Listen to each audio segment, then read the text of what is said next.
Alright. Oh, I didn't see you there, Adam. I'm not. I want to keep it in.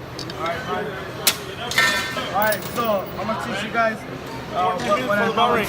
The series just messed me up. Just get out of here, man. Just get out of here.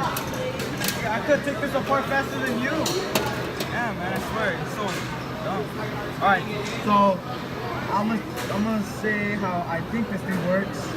And alright, so I think this, like when it spins together like that, I think that's how it gets like this. Like The crankshaft spins. the crankshaft spins. Spin.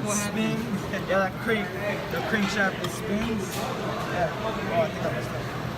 Uh-oh. Whatever. Alright, so you want to put this right here. Yeah. See that? That opens and closes. Whoa. That's pretty cool.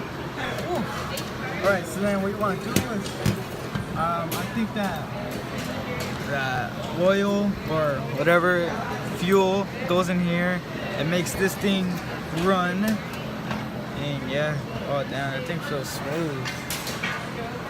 Ooh, I'm just kidding. Alright. So there's some things in here that hold this thing together. And What's that called? It's called what? Flywheel. This is called a flywheel, and it's for. But just like put this thing on there, and you got yourself an engine.